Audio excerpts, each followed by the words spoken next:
देखिएगा, तो तुम्हारे पास क्या है ना कि टाइम डिपेंड्स ऑन, टाइम किस किस पे डिपेंड करता है, तो मास के ऊपर रेडियस के ऊपर, मास रेडियस कोफिशिएंट ऑफ विस्कोसिटी,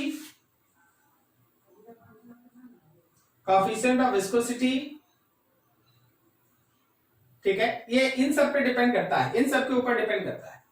आपको क्या करना है, इसका डायमेंशन में जैसा एनालिसिस आप सीखे वो आप डिराइव कर लीजिए। तो क्या हम लोग यहाँ पे T प्रोपोर्शनल m पे पावर x, r पे पावर y और ईटा पे पावर z लिखते हैं। जैसे ही तुम इस प्रोपोर्शनैलिटी को हटाएगा, यहाँ कांस्टेंट आएगा m पे पावर x, r पे पावर y और ईटा पे पावर z। बाकी यहां से आप कर लेंगे खुद, क्या कि करना पड़ेगा, कर लेंगे सर। समझ गए सुभजीत? वहां लिखा है क्या नहीं कि टाइम जो है वो डिपेंड करता है मास के ऊपर, रेडियस के ऊपर और कोफिशिएंट ऑफ विस्कोसिटी के ऊपर। अब आपको क्या करना है, इसी को सही तरीके से जैसे आप एक्स वाई जेड निकाल लीजिए, चार ऑप्शन में कोई ना कोई मैच कर जाएगा। ठीक है, ठीक है सर। चलो बढ़िया। और किसी का कुछ था शायद प्रॉब्लम? हाँ सर। हाँ बोलो। मानसी भी आप क्वेश्चन सेंड किए थे ना मानसी? Yes sir. हाँ वेट है।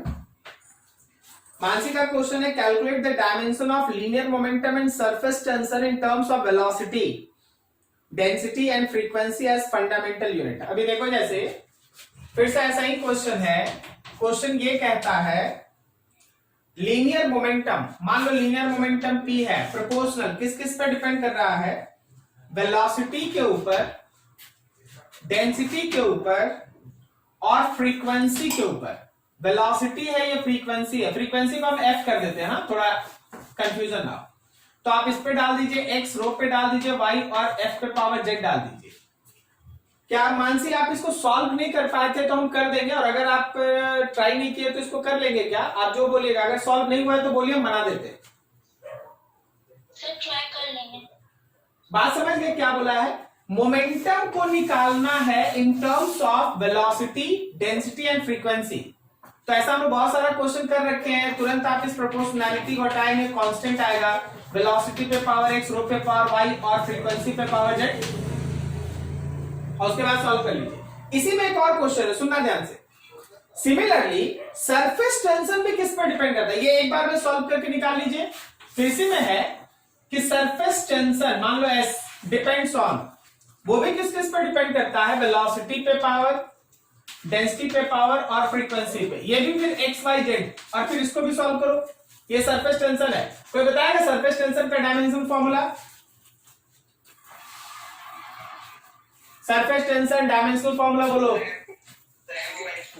हाँ बिल्कुल सही। चलो हम दो लाइन लिख देते हैं, K V पे पावर x, रो पे पावर y, फ्रीक्वेंसी पे पावर z। सरफेस टेंशन का डायमेंशन mt-2, ये constant, velocity lt-1 power x, density m l पे पावर -3 y, फ्रीक्वेंसी t पे पावर -1 z। अब आप आराम से यहां से x y z निकाल लीजिए, आपको इक्वेशन मिल जाएगा। ठीक है, समझे मानसी? Yes sir. अगला क्वेश्चन इसी तरह का एक और है, इन्हीं का है, मानसी का ही है। लिखा है the velocity of transverse wave on string depends on, फिर से वैसा ही क्वेश्चन है। इस बार क्या बोला कि velocity depends on length, tension मतलब एक फोर्स, ये टेंशन है, ये फोर्स है, या ध्यान रखना, ये टाइम नहीं है, ये टेंशन है, फोर्स है, and mass per unit length, ये m। हम थोड़ा इसमें आपको 2 स्टेप ले जाना चाहेंगे ताकि आप क्लियर रहे। B equals to K, length, tension और मास पर यूनिट लेंथ पे पावर x, टेंशन पे पावर y और मास पर यूनिट लेंथ पे पावर z। चलो हम डायमेंशन लिख दे कम से कम, जहां तो वो प्रॉब्लम हो सकता है। B के लिए लिखेंगे lt-1, वेलोसिटी है, K 1 है। बोलो जी लेंथ का डायमेंशन L लिखते हैं। अब हमको ये बताओ कि ये टेंशन का डायमेंशन फॉर्मूला किसके बराबर? फोर्स, ये टाइम नहीं, फोर्स। तो फोर्स हो गया mlt-2 अब एक चीज और, यहां m किसको स्टैंड करता है? तो क्वेश्चन बोल रहा है कि m स्टैंड करता है मास पर यूनिट लेंथ। यहां m मास को नहीं स्टैंड करता, यहां m मास पर यूनिट लेंथ। बोलो कोई डायमेंशन। ml-1। वेरी गुड, ये मास पर यूनिट लेंथ है, ml-1 पावर z। बस शायद आपका प्रॉब्लम यही हुआ होगा कि कोई डायमेंशन में आपसे गलती हो जाए, अदरवाइज आप एक्स वाई जेड पे ऐसा बहुत सारा क्वेश्चन बनाए हैं, फिर से सॉल्व कर लीजिए, आपको एक्स वाई जेड मिल जाएगा और फिर आप डायमेंशन में ही गलती हुआ था। हाँ ठीक है, अभी समझ गए ना। T इज टेंशन, टेंशन मतलब फोर्स, और m मतलब मास पर यूनिट लेंथ, क्वेश्चन में लिखा है, तो m बाई l। क्लियर है? Okay sir. और शुभम क्वेश्चन भेजे थे क्या? Yes sir. हाँ मिल गए।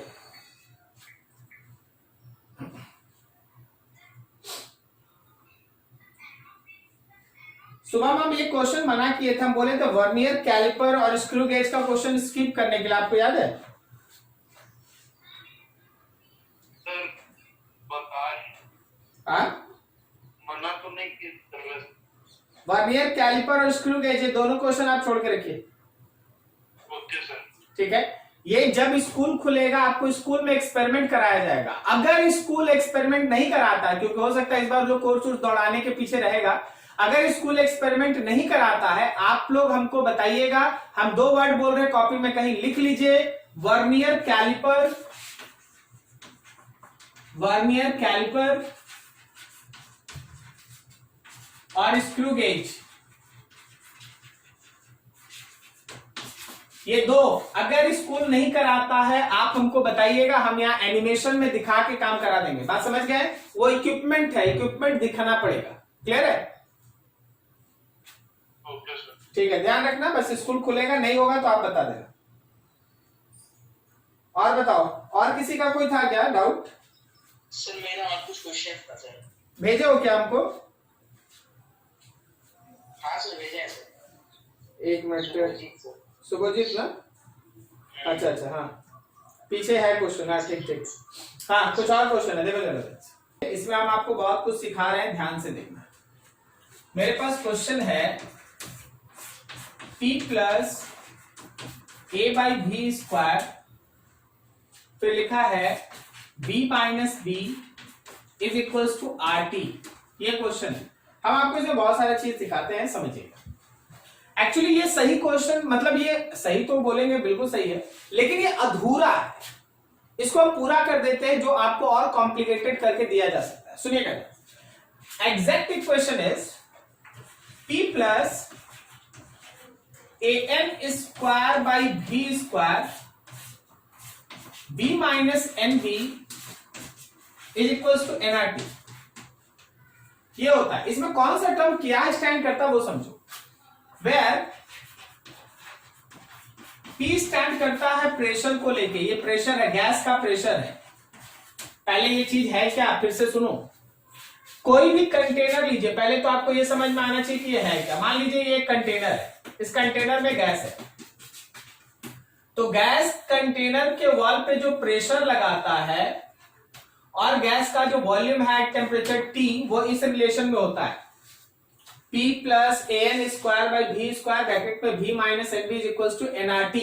ठीक है, ऐसा है इक्वेशन, समझना। इसमें P प्रेशर है, v क्या है तो वॉल्यूम है, T क्या है एब्सोल्यूट टेम्परेचर, ये एब्सोल्यूट टेम्परेचर है, R क्या है तो ये गैस कांस्टेंट कहलाता है, गैस कांस्टेंट। आप याद कीजिएगा जब डायमेंशनल एनालिसिस पढ़ा रहे थे एकदम स्टार्टिंग में, तो एक दिन गैस कांस्टेंट का डायमेंशन निकाले थे, याद है आपको? हाँ सर। ठीक है, और इसमें n किसको स्टैंड करता है? n is number of moles, n है number of moles of gas, वो गैस का नंबर ऑफ मोल्स है। अब देखो, अगर तुम 1 मोल गैसियस सैंपल के लिए बात करता है, केवल 1 मोल, तो n के जगह 1 पुट करो, देखो ऊपर वाला इक्वेशन आ जाएगा। Yes sir. तो ये वाला केवल 1 मोल के लिए है, लेकिन कोई भी नंबर ऑफ मोल्स रहेगा तो ये इक्वेशन काम आएगा। अब देखिए, इसमें बहुत सारा टर्म होता है सीखने के लिए। पहला चीज तो हम लोग ये सीख सकते हैं, कि आखिर इसमें A कांस्टेंट है, B कांस्टेंट है, तो उसका डायमेंशन निकालो। फिर उसके बाद हम लोग ये सीखेंगे कि ये डायमेंशनली करेक्ट है तो R का वैल्यू निकालो। ऐसा बहुत सारा क्वेश्चन होता है, जरा देखो समझो। पहला चीज याद रखना, ये क्वेश्चन आता है फॉर डायमेंशन ऑफ A। हम लोग स्मॉल a का डायमेंशन निकालना चाहते हैं, स्मॉल a का डायमेंशन। तो जरा गौर करना,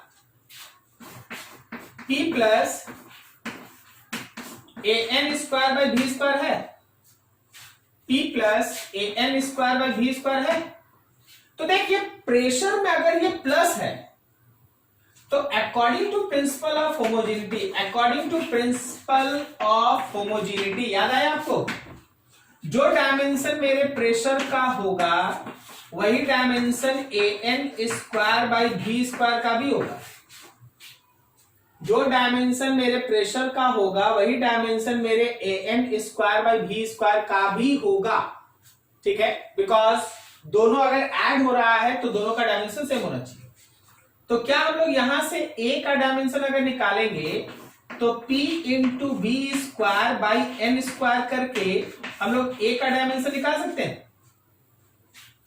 p into v square by n square करके हम लोग a का डायमेंशन निकाल सकते हैं। Yes sir. अब देखो यहां से अब डायमेंशन का कैलकुलेशन करो।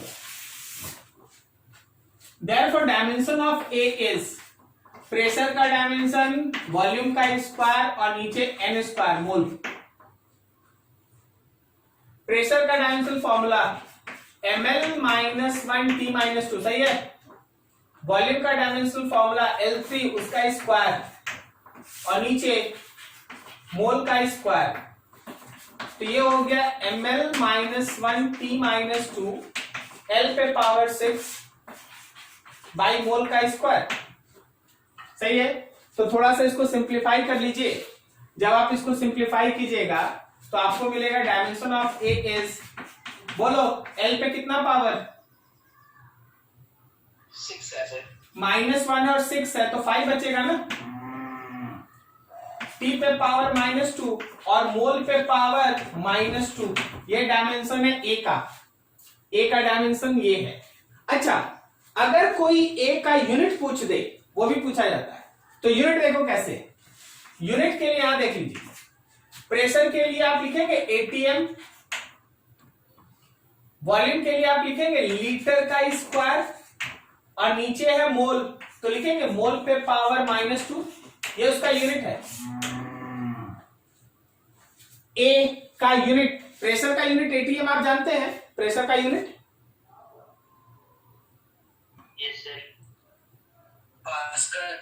Pascal is SI unit, ATM is second unit. कोई इशू नहीं, आप पास्कल भी लिख सकते हैं, कोई दिक्कत नहीं। आप प्रेशर के जगह पे पास्कल भी लिख सकते हैं।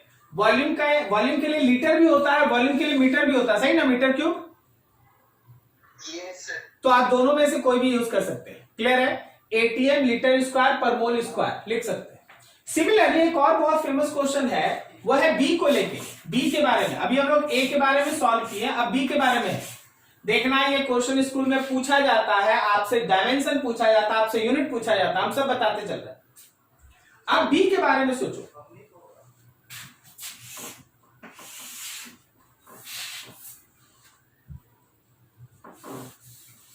B के बारे में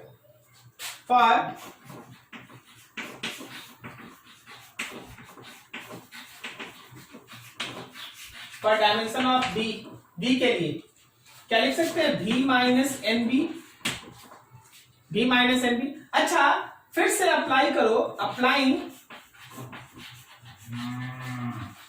प्रिंसिपल ऑफ होमोजेनिटी। फिर से, तो जो डायमेंशन मेरे वॉल्यूम का है वही डायमेंशन N और B दोनों का मिला के होगा। तो अगर आप यहां से B का डायमेंशन लिखते हैं तो volume by number of moles होगा। तो वॉल्यूम के लिए आप लिख दिए लीटर का क्यूब और नीचे मोल हो गया, तो डायमेंशनल फॉर्मूला हो गया L cube mole inverse. Dimensional formula हो गया L cube mole inverse. Unit बोलेगा कोई, यूनिट बता सकता है। यहां पर देखो वॉल्यूम बाई मोल क्या लिख सकते हैं, लीटर पर मोल। Yes sir. ठीक है, very important this equation is very important. अच्छा अब सोच, ऊपर वाला क्वेश्चन जो स्ट्रेंथ हमसे पूछा था और ये क्वेश्चन हम आपको बताएं, अगर ये क्वेश्चन का आंसर देना रहा तो जहां जहां आप मोल लिखे हैं वो सब जगह कितना हो जाएगा 1. क्या समझ में आया? हाँ सर. ठीक है, तो अगर हम इसके लिए बनाएंगे तो मेरा A का वैल्यू होगा ATM पर लीटर स्क्वायर, मोल हट गया. डायमेंशन होगा ml पे पावर 5 t-2, मोल हट गया. B के लिए L क्यूब होगा और यहां पे उसका यूनिट होगा केवल लीटर, मोल हट जाएगा. क्लियर है? दिस इज फॉर 1 मोल. ठीक है, मोल के जगह पे 1 लिख देना है और कुछ नहीं करना है इसके लिए, लेकिन यहां पे मोल लेके बताएं क्योंकि एक्चुअल इक्वेशन यही होता है. ठीक है, नोट करो इसको बढ़िया से. कहीं डाउट है पूछ लो, इंपॉर्टेंट है. कहीं डाउट है पूछ लो.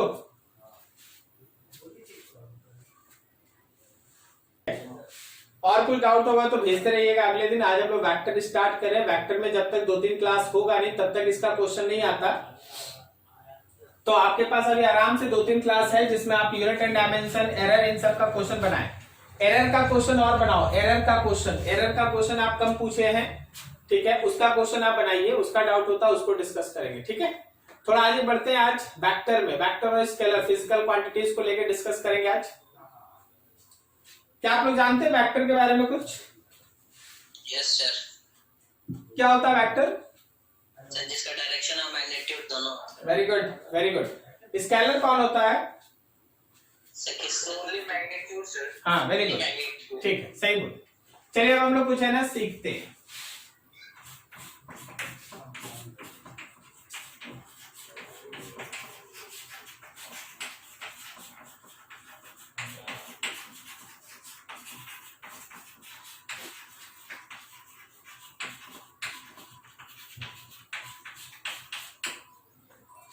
वेक्टर फिजिकल क्वांटिटीज के बारे में हम लोग पढ़ेंगे.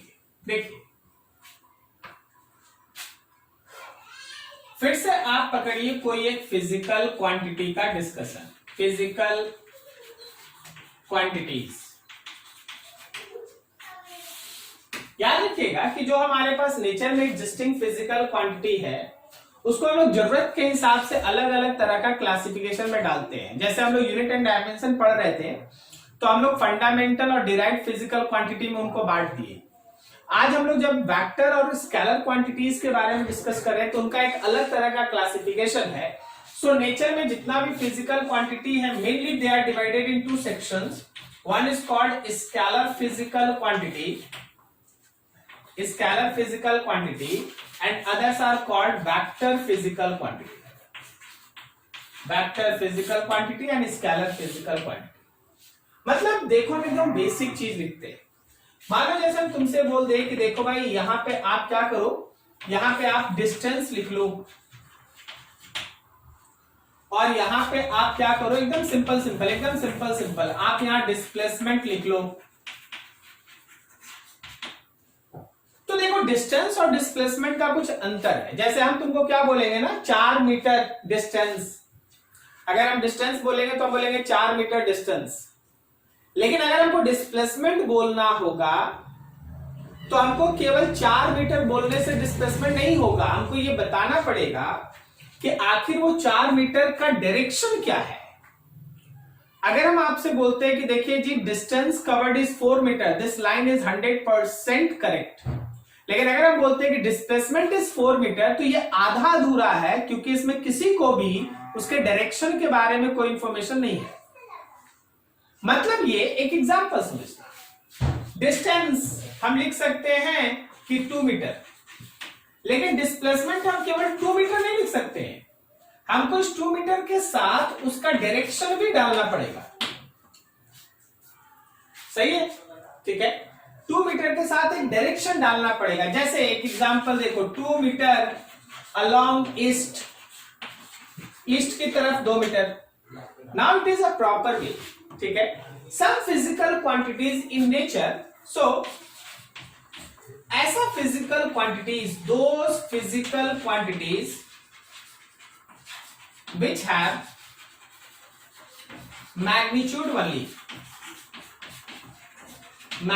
only are called स्केलर, उसको हम लोग स्केलर कहते हैं। तो ऐसा फिजिकल क्वांटिटी जिसके पास मैग्नीट्यूड होता है, केवल मैग्नीट्यूड होता है, उसको हम लोग स्केलर कहते हैं।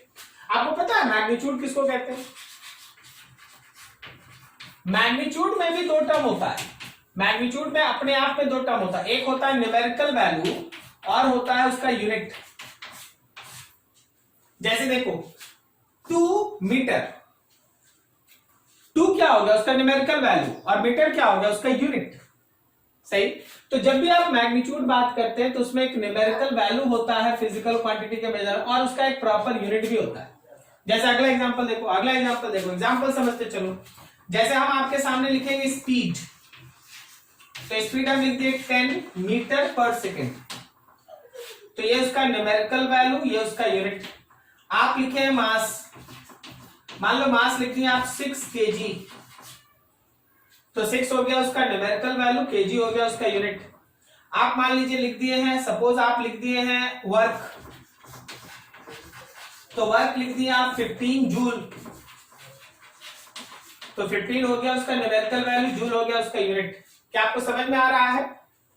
क्या आपको ये सब समझ में आ रहा है? कोई दिक्कत किसी को वहां तक? No, sir. तो scalars are those physical quantity which have magnitude only, और मैग्नीट्यूड का मतलब होता है कि कोई न्यूमेरिकल वैल्यू होगा विद प्रॉपर यूनिट, कुछ ना कुछ यूनिट होना चाहिए। But when we discuss about vector, जब हम लोग वेक्टर पढ़ते हैं तो vectors are vector physical quantity have magnitude plus direction. कोई ऐसा फिजिकल क्वांटिटी जिसमें मैग्नीट्यूड और डायरेक्शन दोनों हो, कोई एक ऐसा फिजिकल क्वांटिटी जिसमें मैग्नीट्यूड और डायरेक्शन दोनों हो, उसको हम लोग कहते हैं वेक्टर। ठीक है, मतलब क्या? Vectors are those physical quantities which have magnitude as well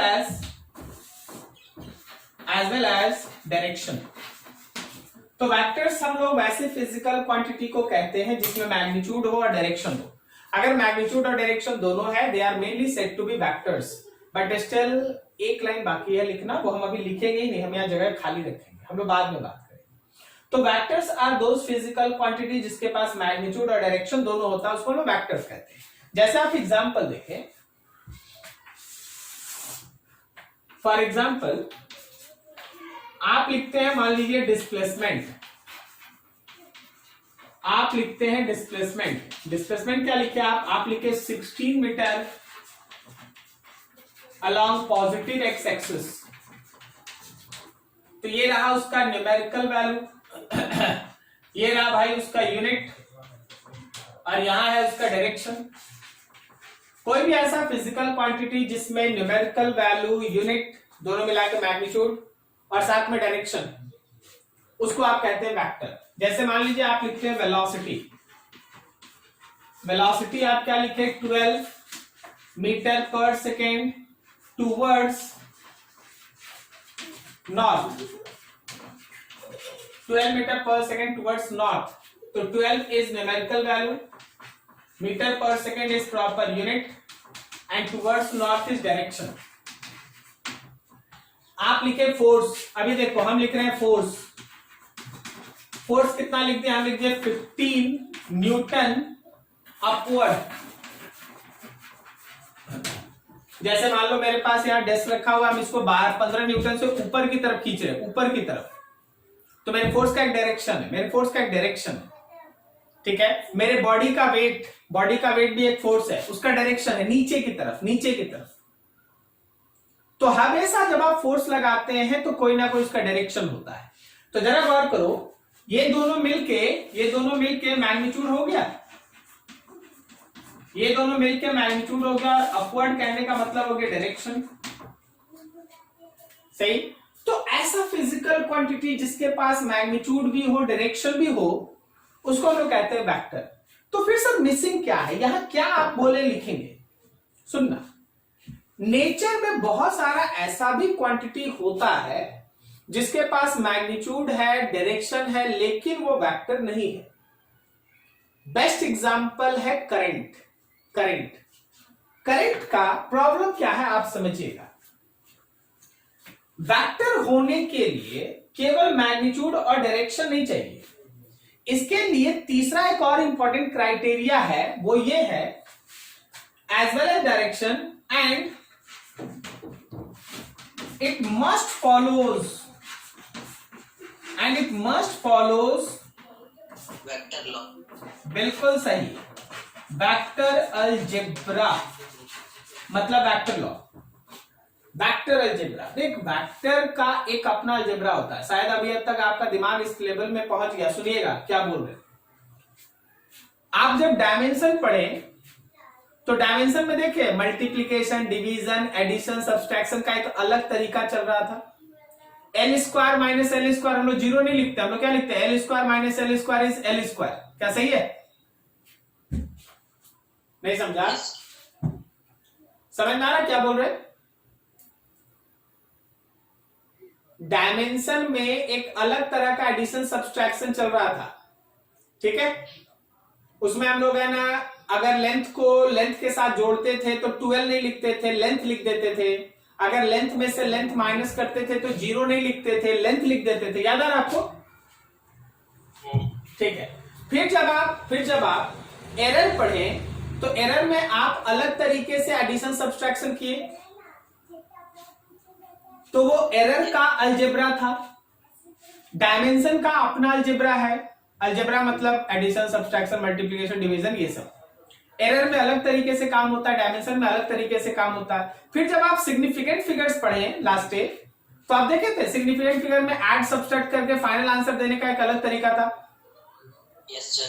ठीक है, वही चीज वेक्टर का भी अपना तरीका। और आप है ना अगले 3 या 4 क्लास में केवल वेक्टर अलजेब्रा ही पढ़ेंगे। वेक्टर को जोड़ते कैसे हैं, वेक्टर को माइनस कैसे करते हैं, वेक्टर का रिजल्टेंट कैसे निकालते हैं, वेक्टर को मल्टीप्लाई कैसे करते हैं, यही सीखेंगे इसमें।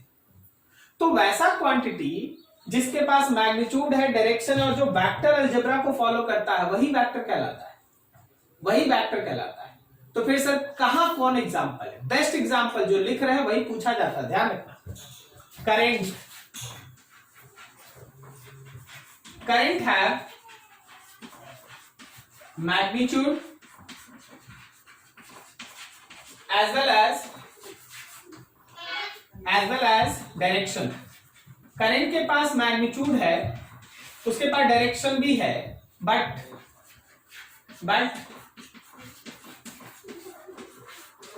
it does not follows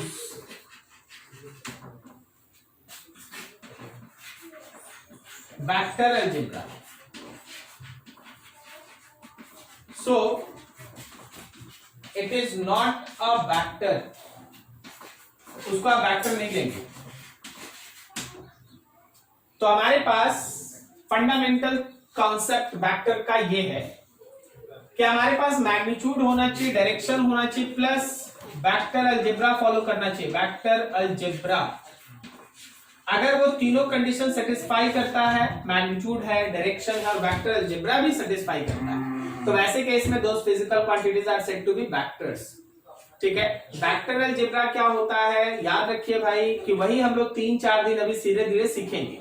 ठीक है, वेक्टर अलजेब्रा में वेक्टर का एडिशन होता है, वेक्टर का सब्सट्रैक्शन होता है, अलग अलग रूल्स होता है, वेक्टर्स का मल्टीप्लिकेशन होता है, तो हम लोग वही चीज सीखेंगे। क्या आपको ये फंडामेंटल कॉन्सेप्ट समझ में आ रहा है क्या हो रहा है? बेसिक किसी को कोई दिक्कत?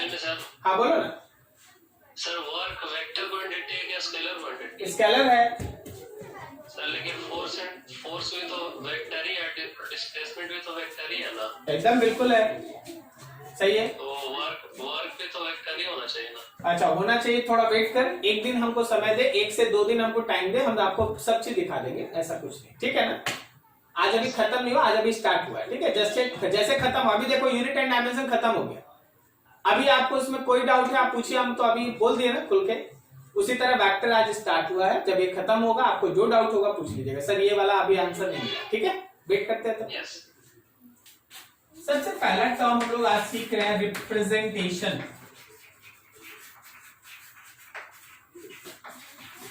Of vector. छोटा छोटा एकदम छोटा छोटा। मान लो जैसे हम लिखते हैं फोर्स वेक्टर। अब कितना ऐसे लिखते रहिएगा, force vector, velocity vector, acceleration vector, ये सब। तो फिजिक्स क्या किया, बोला कि वेक्टर का क्वांटिटी इतना ज्यादा है ना कि हर बार आपको वेक्टर लिखने का जरूरत नहीं। आप क्या करें, आप फोर्स लिख के ऊपर एक एरो दे दीजिए। जैसे ही कोई एरो देखेगा वो समझ जाएगा आप वेक्टर का बात कर रहे हैं। वेलोसिटी बी देख के ऊपर में एक एरो दे दीजिए, समझ जाएगा आदमी वेक्टर का बात हो रहा है। एक्सेलरेशन ए के ऊपर एरो। तो आज के बाद अगर हमको कोई क्वांटिटी को वेक्टर दिखाना है तो उसके ऊपर एरो डाल देंगे। क्लियर है? सिमिलरली अगर मान लो हम ए के ऊपर एरो डाल दें, बी के ऊपर एरो डाल दें, सी के ऊपर एरो डाल, ये सब दिखा रहा है कि these are vectors quantity. Vectors, ये सब वेक्टर्स फिजिकल क्वांटिटी, ऊपर में एरो। तो एक तरीका ये है इसको लिखने का, या फिर आप ऐसे लिखेंगे, ऐसे लिखेंगे टाइम वेस्ट हो जाएगा, आप ऐसे लिखिएगा। हम आपको बोलेंगे फोर्स वेक्टर, तो तुम फोर्स वेक्टर मत लिखना, एफ के ऊपर एरो दे देना। हम बोलेंगे, मान लो हम तुमसे बोलते हैं कि कोई पर्टिकुलर एक्सेलरेशन वेक्टर है, तो आप ए के ऊपर एरो दे दीजिए। वेलोसिटी वेक्टर है, डिस्प्लेसमेंट वेक्टर है, डी के ऊपर एरो दे दीजिए, लाइक दैट। ठीक है, ये चीज। दूसरा, वेक्टर्स को हमेशा आप रिप्रेजेंट करते हैं एक एरो से। ठीक है, vectors are drawn on any paper और प्लेन, कोई भी प्लेन पे या पेपर पे जो वेक्टर आप बनाते हैं बाय यूजिंग एरो। एरो का सहारा लेके आप बनाते हैं। अब जब आप एरो बनाइएगा तो एरो में दो चीज होता है, एक होता है एरो का लेंथ और एक होता है एरो का हेड। एरो का लेंथ, एरो का लेंथ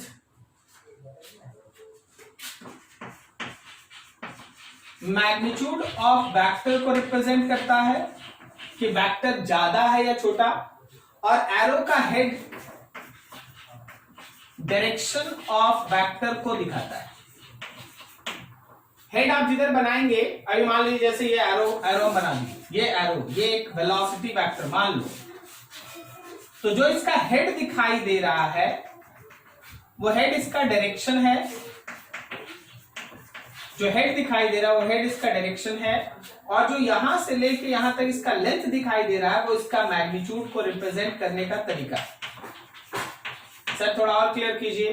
बिल्कुल करते हैं, जरा देखो। मान लो जैसे कुछ एग्जांपल, क्या तुम्हारे पास 3-4 वेलोसिटी लिखे। हम लिखे velocity v1 is 20 metre per second along x axis. v1 क्या है, 20 metre per second x axis. v2 लिखते हैं, v2 क्या है, 10 metre per second at 30 degree from x axis. 10 metre per second, 10 metre per second at 30 degree from x axis. फिर हम लिखते हैं v3। v3 कितना है, मान लो 15 metre per second along y axis. ठीक है, हर किसी में देखना है, एक मैग्नीट्यूड है, एक डायरेक्शन। फिर हम लिखते हैं v4 कितना, suppose 20 metre per second along negative x axis and so on। ऐसे तो कोऑर्डिनेट सिस्टम पे आप बनाएंगे कैसे। सबसे पहले आप अपना coordinate system x y negative x negative y ठीक करें। ये आपका ओरिजिन रहा, ठीक है, ये आपका ओरिजिन रहा। अब देखो 20 metre per second along x axis, figure देखना, समझना। यहां से 20 मीटर पर सेकंड का एक एरो बना दो। देखो इतना बड़ा एरो हम लोग 20 मीटर पर सेकंड के लिए बनाए और इसका नाम दे दो v1 is equals to 20 metre per second. मतलब ऐसा डायरेक्शन नहीं लिखेगा, नहीं लिखेंगे ना इस बार, क्योंकि ऑलरेडी यहाँ पे हेड दिखा के हम बता दिए कि इसका डायरेक्शन किधर है। क्या समझ में आ रहा है सबको? क्या समझ में आया? Yes sir. अब देखो 20 के लिए जितना भी बड़ा लेंथ लिए आप, जब आप अगला 10 लीजिएगा ना तो लेंथ इसका आधा कर दीजिए और उसका direction 30 degree from x axis. तो ऐसा भाई ऐसा, ये रहा, this is v2 which is 10 metre per second और एंगल है 30 डिग्री फ्रॉम एक्स एक्सिस। क्या आप v2 समझे? एरो का लेंथ देखो आधा किया गया, आधा, क्योंकि मैग्नीट्यूड आधा है, 20 का आधा है। क्लियर हो रहा है? थर्ड में देख 15 है तो 15 के हिसाब से एक आइडिया y एक्सेस, 15 के हिसाब से आइडिया, वो 20 की तरह बड़ा नहीं होना चाहिए, वो 10 की तरह छोटा भी नहीं होना चाहिए, उन दोनों के बीच में कहीं होना चाहिए और उसका एरो हेड इधर है। This is v3 15 metre per second, ये v3 है। सर v4 बनाना है, 20 फिर बनाना है, तो भाई उसी के बराबर बना, लेकिन निगेटिव एक्स एक्सिस बनाना, इधर बना, उसी के बराबर, उसी के मैग्नीट्यूड के बराबर, लेकिन उसका हेड होगा negative x axis. This is v4 20 metre per second, ये v4। क्या आपको समझ में आ रहा है कैसे हम लोग ड्रॉ कर रहे हैं वेक्टर्स को? Yes sir. चलिए एक दो और लिखते हैं। v5 बोलो खुद से कुछ, बोलो खुद से कुछ। 10 metre along negative y axis।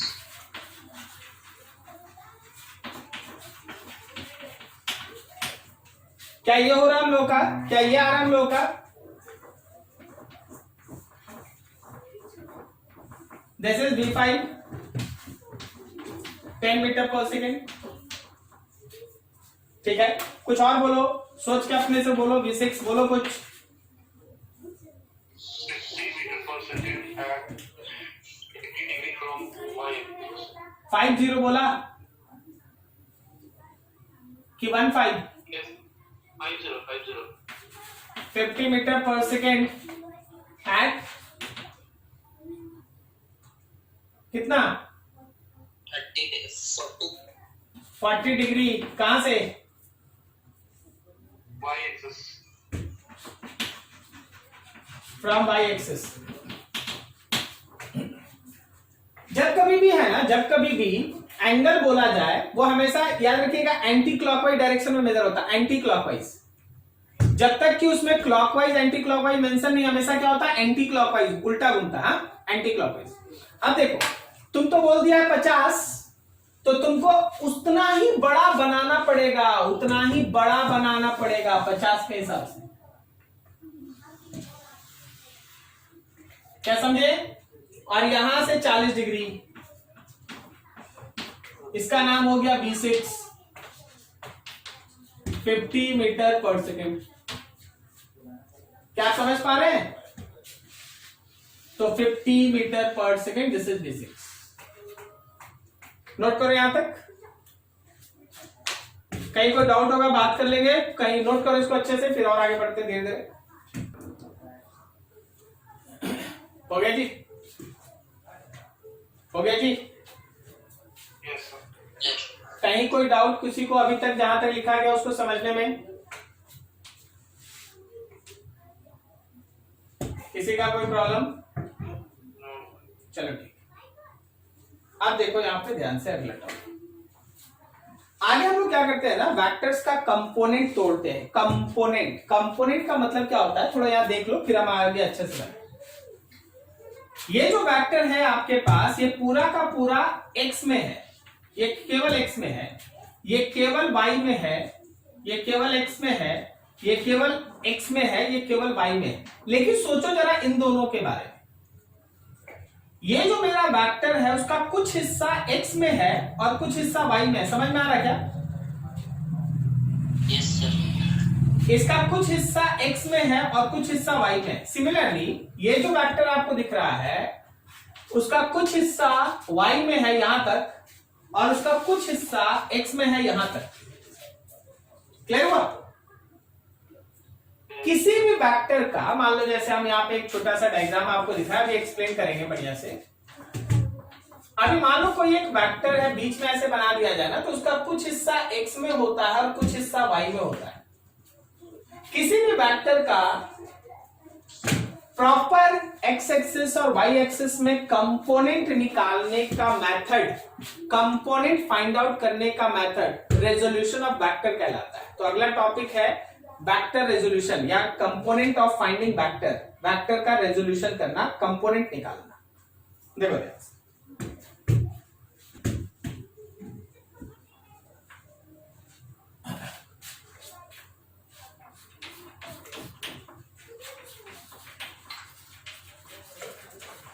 resolution of vector.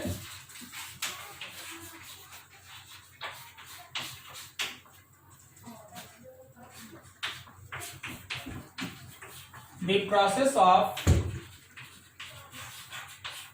finding components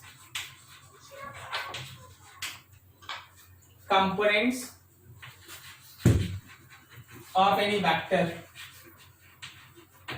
किसी भी वेक्टर का कंपोनेंट निकालना ही रेजोल्यूशन ऑफ वेक्टर कहलाता है। Now think about this. इसमें कंपोनेंट्स का मतलब क्या है? तो give me 5 minutes only. 5 minute, बस 5 मिनट। ये एक्स एक्सिस, ये वाई एक्सिस, ये हम लोगों के पास एक वेक्टर ए जो थीटा एंगल बनाता है इसके साथ, थीटा एंगल बनाता है इसके साथ। क्लियर? अब जरा गौर करना कि आप इसका एक परपेंडिकुलर डाल लीजिए एक्स की तरफ और एक परपेंडिकुलर डाल लीजिए वाई की तरफ, ऐसा ऐसा। यहां से लेके यहां तक जो इसका प्रोजेक्शन है, प्रोजेक्शन मतलब छाया, ये उस वेक्टर का एक्स के डायरेक्शन में कंपोनेंट कहलाता है। एक्स के डायरेक्शन में कंपोनेंट।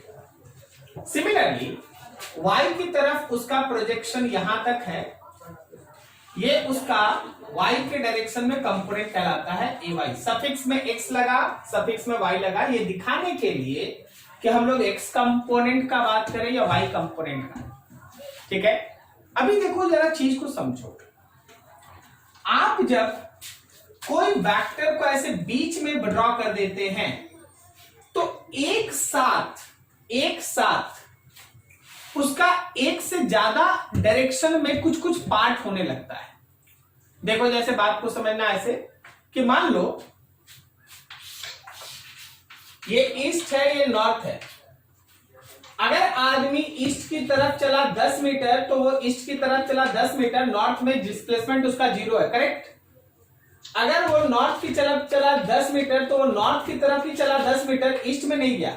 लेकिन अगर वो बीच में चला है तो वो ईस्ट की तरफ भी आगे बढ़ा है और वो नॉर्थ की तरफ भी आगे बढ़ा है। समझ में आ रहा है क्या? Yes sir. वो ईस्ट की तरफ भी आगे बढ़ा है, नॉर्थ की तरफ भी आगे। इसी को आप उसका कंपोनेंट्स कहते हैं, इसी को आप उसका कंपोनेंट्स कहते हैं। समझ में आया? अगर ए मेरा वेक्टर है जिसमें आपका फोर्स हो सकता है, जिसमें आपका वेलोसिटी हो सकता है, जिसमें आपका एक्सेलरेशन हो सकता है, जिसमें आपका डिस्प्लेसमेंट हो सकता है, ऐसा कोई भी हो, तो उसका एक्स की तरफ का ये रहा उसका हिस्सा कंपोनेंट, वो एक्स में कितना कंट्रीब्यूट कर रहा है तो इतना, और वो वाई के डायरेक्शन में कितना कंट्रीब्यूट कर रहा है तो इतना। This particular term is called component resolution. उसी को हम लोग कंपोनेंट रेजोल्यूशन कहते हैं। ठीक है सर? अब निकालेंगे कैसे?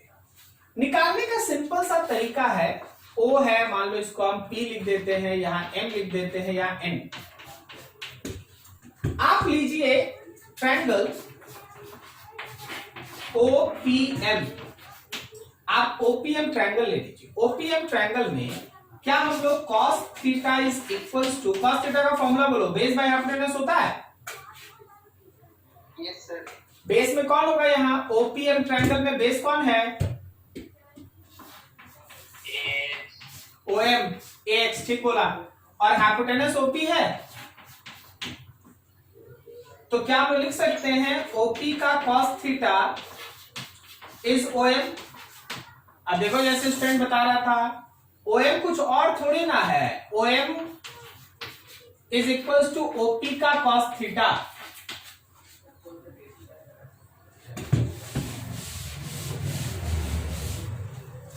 ओएम इज इक्वल्स टू, ओएम क्या है तो ए का एक्स कंपोनेंट है, एक मिनट समझना, और ओपी क्या है तो वो वेक्टर ए का मैग्नीट्यूड है और साथ में cos थीटा।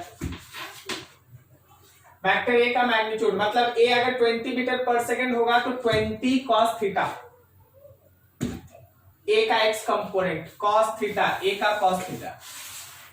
सिमिलरली वाई के लिए चलिएगा तो sin थीटा से स्टार्ट कीजिए, sin थीटा देखना समझना, sin थीटा में परपेंडिकुलर लिखेंगे पीएम, अरे भाई perpendicular by hypotenuse, PM by OP. PM क्या है तो फिगर को गौर करो, पीएम क्या है तो पीएम कुछ और नहीं ए वाई के बराबर है, ए वाई, और ओपी क्या है तो ए है, यहां देख लो, तो ए का वाई कंपोनेंट हो गया ए का साइन थीटा, ए का वाई कंपोनेंट हो गया ए का साइन थीटा, ठीक है, एकदम सिंपल सिंपल, कोई हार्ड नहीं। कुछ एग्जांपल देखो, जैसे एक एग्जांपल देखो, मान लो जैसे ये ईस्ट है और ये नॉर्थ है, और कोई एक पर्सन 10 किलोमीटर चला है at an angle 30 degree from x axis. तुमसे ये बोला गया find displacement along east and north, east और नॉर्थ की तरफ आपको डिस्प्लेसमेंट बताना। वो आदमी क्या हुआ, इस रास्ते पे चला है 10 किलोमीटर, मान लो इसको हम डिस्प्लेसमेंट वेक्टर डी वेक्टर लिख देते हैं, ठीक है, वो इस रास्ते पे चला है, इससे 30 डिग्री एंगल बना के 10 किलोमीटर। तुमसे बोला गया बता ईस्ट में उसका डिस्प्लेसमेंट, बता नॉर्थ में उसका डिस्प्लेसमेंट। तो बिल्कुल सही, ईस्ट में 10 cos थीटा और नॉर्थ में कितना 10 sin थीटा, बस हो गया, यही हम लोग सीख रहे हैं, एकदम सही गया, एकदम इजी वे से, एकदम एक बार में लिख देते हैं, देख यहां से इसका प्रोजेक्शन यहां तक, तो जो डिस्प्लेसमेंट का x कंपोनेंट होगा वो d का cos 30 होगा, और यहां से यहां तक जो डिस्प्लेसमेंट का y कंपोनेंट होगा वो d का sin 30 होगा, d का sin 30। बस वैल्यू पुट करके सॉल्व कर दीजिए आंसर। क्या आपको समझ में आया, ये बात? ठीक है, अब देखो एक क्रॉस क्वेश्चन, थोड़ा मिसकॉन्सेप्ट ना बन जाए इसके लिए भी ध्यान रखना पड़ता है। हम आपको दो फिगर दिखाते हैं,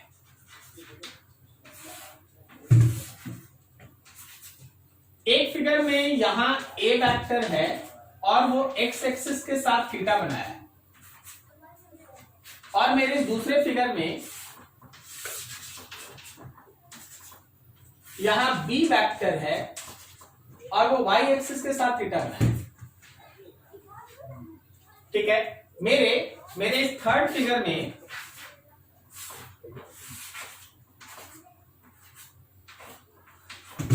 कोई एक सी वेक्टर है और वो वाई एक्सिस के साथ ऐसे थीटा बनाया है, और मेरे इस फोर्थ फिगर में एक्स वाई, मान लो कोई एक डी वेक्टर है जो यहां एक्स एक्सिस के साथ थीटा बनाया है। क्या आप वेक्टर का कोऑर्डिनेट समझ पा रहे हैं? ये किस कोऑर्डिनेट का वेक्टर है? कोऑर्डिनेट्स आप समझते हैं, coordinates, first coordinate, second coordinate, coordinate सब, हाँ कोऑर्डिनेट सब समझते हैं आप? ठीक है, तो मेरा पहला वाला कौन से क्वाड्रेंट का वेक्टर है? First quadrant. दूसरा वाला क्या है? First quadrant. ये कौन है? ये थर्ड। इसी तरह फोर्थ भी बना सकते हैं, वहां जगह रहेगा तो। अभी देखो, जब आप इसका कंपोनेंट तोड़ना स्टार्ट कीजिएगा, देखिए इसका x कंपोनेंट और इसका y कंपोनेंट, x कंपोनेंट और y कंपोनेंट। देखो b का x कंपोनेंट और b का y कंपोनेंट, यहां तक b का x कंपोनेंट, b का y कंपोनेंट। फिर देखो c में c का x कंपोनेंट और c का y कंपोनेंट। फिर देखो d का x कंपोनेंट और d का, ये रहा y कंपोनेंट, ये रहा d का y कंपोनेंट। कहीं कोई दिक्कत नहीं। अब आपको एक चीज समझा रहा हूं, उस पर थोड़ा ध्यान रखिएगा। किस तरफ का कंपोनेंट, देख दो कंपोनेंट होता है, एक होगा तो cos थीटा वाले टर्म में आता है और एक sin थीटा वाले टर्म में आता है, सही है। अब देखो एक ट्रिक समझो। अगर x एक्सिस के साथ थीटा बना है, x एक्सिस के साथ थीटा बना है, रिमेंबर दैट, x एक्सिस के साथ थीटा बना है तो x वाले में cos थीटा होगा, y वाले में sin थीटा। समझा? तो देख, जैसे यहां देख, x एक्सिस के साथ थीटा बना है तो ये x वाला कंपोनेंट a का cos थीटा है और y वाला कंपोनेंट a का sin थीटा है। यहां कोई बताएगा क्या? यहां कोई बताएगा क्या कौन सा कंपोनेंट cos होगा? x की y, कौन सा कंपोनेंट cos होगा? y वाला। Very good. b का cos थीटा और इस बार x कंपोनेंट क्या हो जाएगा? b का sin थीटा। समझ में आ रहा है सबको? बताओ जरा, c थीटा देख लो, y एक्सिस के साथ है, y कंपोनेंट कैसा होगा? cos या sin? cos theta. और ये x कैसा होगा? sin theta. इस बार सोच के बताओ, x कंपोनेंट कैसा होगा? cos या sin? cos theta. उसी के साथ थीटा बना है, सो इट इज d का cos थीटा और इस बार y कंपोनेंट होगा d का sin थीटा। क्या आपको समझ में आया? Yes sir. नो सर, इसमें तो कोई प्रॉब्लम है। हाँ बिल्कुल, आप बताए समझ। वेक्टर का डायरेक्शन किस एक्सिस के साथ दिया है? जैसे देखिए, अभी पिछला क्वेश्चन जब हम लोग बना रहे थे तो उसमें शुभम बाबू एक बार बोले थे कि सर y एक्सिस से 40 डिग्री, हम एक बार बोले कि x एक्सिस से 30 डिग्री। अब देखो, मेरा जो एग्जाम्पल था उसमें x से हम 30 डिग्री दिए थे और शुभम का जो एग्जाम्पल था उसमें वो y से 40 डिग्री दिया था। क्वेश्चन तुमको बदल बदल के आते रहता, कभी x से एंगल रहता, कभी y से एंगल रहता। तो हम आपको एक छोटा सा ट्रिक बता रहे हैं। जिस एक्सिस के साथ आप एंगल लीजिएगा, मान लीजिए जैसे यहां हम लोग x के साथ लिए, यहां हम लोग y के साथ लिए, यहां हम लोग y के साथ लिए, यहां x के साथ, तो अगर x के साथ का एंगल है तो x वाला कंपोनेंट cos के फॉर्म में होगा और y वाला कंपोनेंट sin के फॉर्म में होगा। और अगर y एक्सिस के साथ एंगल है तो y वाला कंपोनेंट cos में होगा और x वाला किसमें आ जाएगा? sin में। क्या आप समझे जिनका डाउट था? क्लियर हुआ ना? अभी कोई डाउट नहीं ना? No sir. ठीक है। अब एक चीज और बताओ, चलो साइन पुट करते हैं। साइन, क्या मेरा यहाँ x वाला कंपोनेंट पॉजिटिव है और y वाला भी पॉजिटिव है? सही ना? यहां भी देखो, अरे x के पॉजिटिव की तरफ है इसलिए पॉजिटिव है, y के पॉजिटिव की तरफ है तो पॉजिटिव है। अब यहां देखिए, y वाला तो y के पॉजिटिव की तरफ है तो ये प्लस होगा, लेकिन x वाला बताओ नेगेटिव होगा। नेगेटिव होगा क्योंकि वो x के नेगेटिव की तरफ है, सो नेगेटिव होगा। क्या बोलता है यहाँ? x वाला प्लस बोलता है या माइनस? माइनस। और y वाला क्या बोलता है? प्लस की minus? Minus. Very good, very good. ठीक है, तो चलो ये एक इंपॉर्टेंट बात था। एक एक लाइन देखिए, समझिए, स्क्रीनशॉट लीजिए और इसको रीड कीजिए। थोड़ा आप क्वेश्चन देंगे, इस पर काम करेंगे। कहीं डाउट है फिर से पूछ लो। सर वो जो प्लस और माइनस वाला बताइए, बार कर दो। ये वाला ना, यस सर। देखो ये तो सिंपल सा क्वाड्रेंट का कॉन्सेप्ट है ना। अभी देख अगर ये सेकंड क्वाड्रेंट है तो सेकंड क्वाड्रेंट में x निगेटिव होता है, y पॉजिटिव होता है, तो x वाला निगेटिव है, y पॉजिटिव है। ये थर्ड क्वाड्रेंट का है तो थर्ड क्वाड्रेंट में x निगेटिव होता है, y भी निगेटिव होता है, तो दोनों माइनस है। अगर फोर्थ क्वाड्रेंट में बनाते, इमेजिन दैट, सोच के बोलो, फोर्थ क्वाड्रेंट में होता तो x कैसा होता है? पॉजिटिव, और y कैसा होता है? नेगेटिव। बस यही पढ़ लें, ठीक है।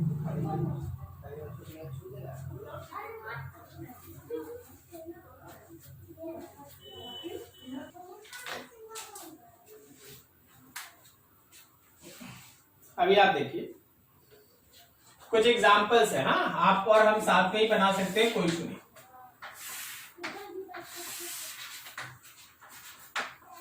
ये एक्स एक्सेस, ये y axis, obviously negative x and negative y. तुमसे ये बोला गया कि देखो भाई इस डायरेक्शन में एक फोर्स काम कर रहा है और फोर्स है 20 न्यूटन का, by making an angle of 45 degree from x axis. What you have to find? You have to find component of force along x and second component of force along y. Can you say that answer directly? क्या आप answer बता सकते हैं directly? Force का x component बोलो। f का cos 45, तो 20 cos 45 जानते हैं आप लोग, 1/√2 न्यूटन। और इसी तरह अगर हम फोर्स का y कंपोनेंट निकाले तो f का sin 45, फिर से वही 21/√2। कोई दिक्कत नहीं, बढ़िया। पॉजिटिव या नेगेटिव दोनों? Positive sir. दोनों पॉजिटिव, फर्स्ट क्वाड्रेंट की तरफ है, दोनों पॉजिटिव। चलो अगला एग्जांपल देखो। अच्छा हम एक एंगल आपको बताना चाहेंगे खास तौर पे जो आपको परेशान करेगा इधर, वो एंगल है 53 डिग्री। याद रखना कि साइन 53 डिग्री का वैल्यू होता है 4/5, याद रखिएगा इसको। cos 53 डिग्री का वैल्यू होता है 3/5। दो और एंगल है, एक होता है sin 37 degree which is 3/5, cos 37 degree 4/5। अब तुम यहां से tan भी निकाल सकता है, इन दोनों को डिवाइड करो तो tan 53 डिग्री हो जाता है 4/3, और इन दोनों को डिवाइड करो तो tan 37 डिग्री हो जाता है 3/4।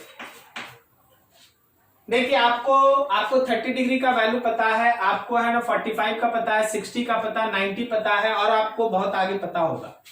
लेकिन ये डिग्री जरूर याद रखिएगा, ये बहुत इंपॉर्टेंट है और फिजिक्स में लगातार यूज होते रहता है। सर कभी कुछ और आ गया तो कभी कुछ और आ गया, तुमको एकदम परेशान नहीं होना, वो कभी कुछ और आ गया तो जैसे वैसे ही छोड़ देना। जैसे हम बोलते हैं tan 11 degree, tan 11 degree, 11 degree. अब 11 डिग्री हम जानते ही नहीं, क्या करेंगे, तो tan जैसे है वैसे ही छोड़ देंगे, ठीक है। लेकिन ये सब आपको लिखना पड़ जाएगा क्योंकि इसके बगैर आंसर नहीं आएगा।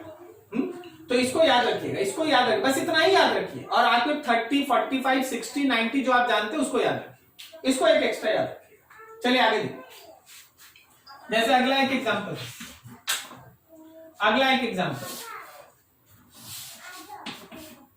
X axis, Y axis, negative X negative Y. इस डायरेक्शन में वेलोसिटी है 12 metre per second at an angle 37 degree. 12 metre per second at an angle 37 degree. बताओ वेलोसिटी का एक्स कंपोनेंट बी का कितना? 37। बी का cos 37 डिग्री। तो वेलोसिटी हो गया 12 और cos 37 हो गया 4/5, so it is 48/5 metre per second, 48/5 metre per second. और इसी वेलोसिटी का अगर y कंपोनेंट निकालना हो तो v का sin 37, तो वेलोसिटी है 12, sin 37 है 3/5, so it is 36/5 metre per second. Sign बताओ जी, साइन x वाला कैसा, प्लस या माइनस? x वाला माइनस, क्योंकि x का कंपोनेंट इधर है और y का कंपोनेंट ऊपर है, ठीक है। तो x वाला हो गया माइनस और y वाला हो गया प्लस। Yes. चलिए अगला देखिए एग्जांपल।